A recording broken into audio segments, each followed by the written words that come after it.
You're listening to a very special insert of the 20 Question Show here on Tourism Radio. Today we have our very own Mark Allewell, the founder and chief operating officer of Tourism Radio International, in studio with us. How are you, Mark? I'm great, thanks, Taryn. Good, Thanks it's for nice having to me. have you here. Yeah, it's great. So tell us, what exactly is Tourism Radio? Tourism Radio, Taryn, is a GPS-based radio station. We fit it into hired cars, and it tracks the movements of where the tourists are and plays information about the area that they're driving through. Okay, so how exactly does it work? Fits in the car. Basically, it works off GPS and finds the points of interest as they drive around, and we connect it with audio clips. So, for instance, if they drove past the Sydney Opera House, it would say coming up on the left-hand side is the Sydney Opera House, and give some sort of history on the Opera House. Okay, so this is a question that I get all the time when I tell people about Tourism Radio. They want to know whose idea was it and how they came up with it. It was my idea, and I was sitting with a friend at a restaurant, and we were talking about tour guides giving the wrong information to tourists. And we looked at different ways of giving them information, the tourist information, as they drove around, which would be quality information, vetted information, and all the tourists would get the same information. So I'm guessing that you had something to do with tourism beforehand. What were you doing before you started up Tourism Radio? I ran a newspaper called Frontline News, and we used to give all concierge and frontline staff information to tell their guests. So I've been in the tourism industry for a while. And you're a traveller yourself? I am, yes. But yeah, I absolutely love tourism, and I'm passionate about people seeing South Africa. Okay, so now we know what the product is. So now we need to get an idea of where it is now. We know where it started, and what's it doing now? Sure. Well, currently we have offices in New Zealand. We have an operation in Hawaii, one in Spain, and one in Ireland. And obviously South Africa, and we also have a small office in Namibia. So we've got a whole bunch of people around the world listening to Tourism Radio. All right, so I think we missed out a portion there. So we went from the start of the idea to where it is now. But how did you implement it in that starting phase? What were your steps that you took? First of all, as all entrepreneurs know, I went around begging people for money. And I was lucky enough to hook up with an old friend of mine who had recently sold his business, and he gave us some seed capital. Then just sort of grew from there. Met people along the way who gave us some more money. Lots of people put in more ideas, and eventually we got a working product working in the market in Cape Town. Okay, now we have the device here in studio, and those of you listening won't be able to see it, but it is quite complicated, and I'm not very technical, so I wouldn't know, but I hear that it's quite advanced. So is everything, all these components and boards, is it all made and produced here in South Africa, or? Well, the actual design of the device, it's not like a computer or anything like that. We've actually built our own device, so it runs its own platform for giving the information to tourists. So all the parts are your regular standard parts that you would get from China, and they're all imported into South Africa, and we manufacture in South Africa. Okay, but I've read in another interview that you're very focused on making sure that the content is delivered by locals. Absolutely. And that it's all authentic from that side. Sure. I think one of the strengths of the company is that it does have that local flavor. So, as I mentioned, in New Zealand you would have sort of Kiwi DJs. In Hawaii you would have the more sort of local guys. So in every country that we're in, we only have locals on the radio station. And the marketing gimmick for tourism radio, it's like having 10 locals in the back of your car telling you about the area that you're traveling through. Okay, well, so now we've talked about the branches overseas.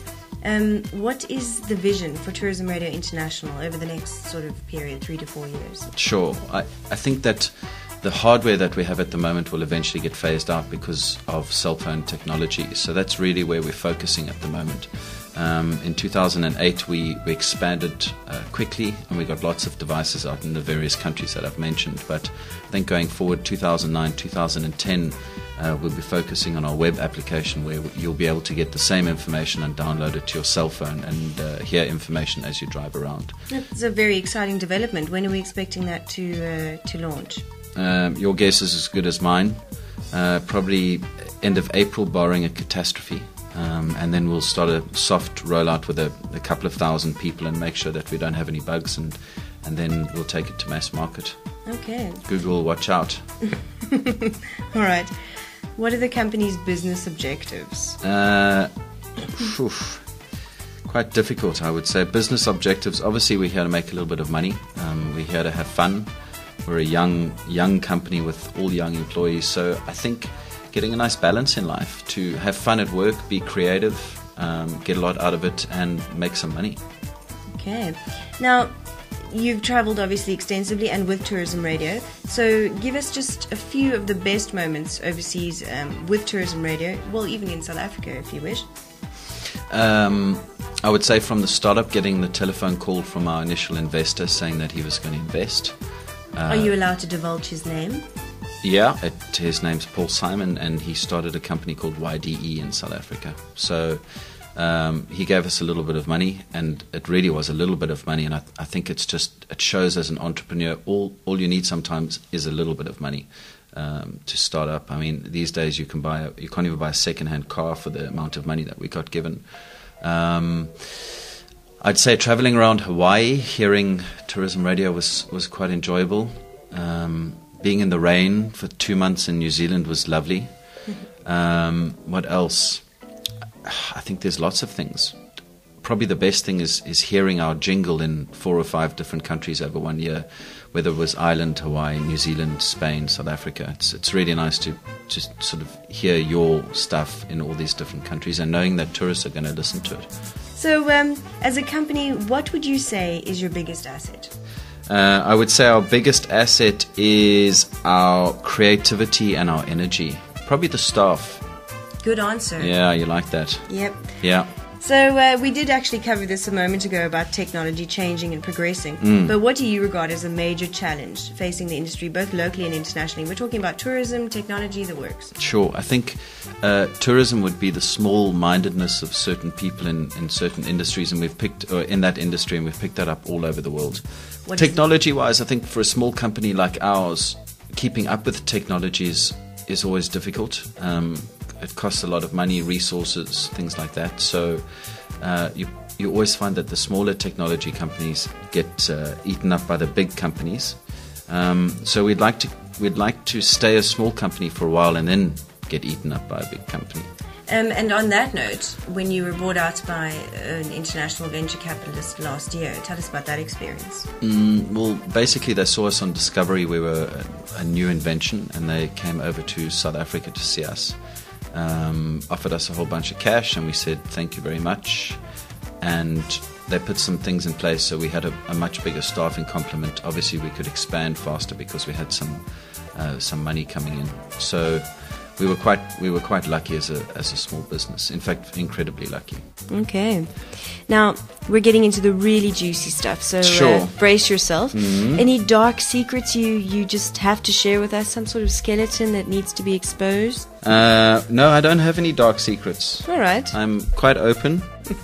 What about having fun? What kinds of things do you like to do? I like to play football with my mates. Mm-hmm. I like to watch television.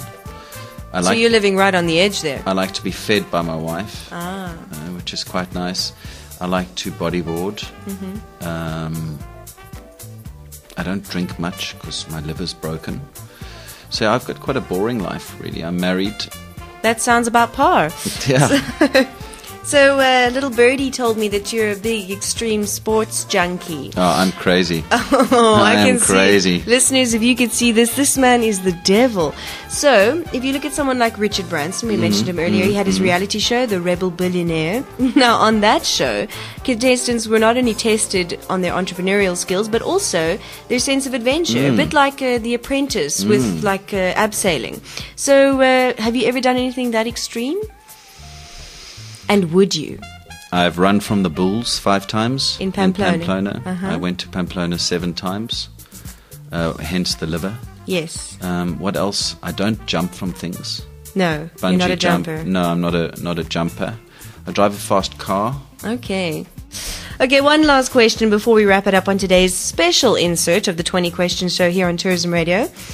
As someone who went and launched their own successful startup, Mark, do you have any advice for any aspiring entrepreneurs, or actually even any warnings, because I'm sure they come by the dozens? Sure. Don't listen to anyone else. I think that's the most important thing. People are always going to tell you your business has been done, it can't be done. Always believe in yourself and don't believe anyone else.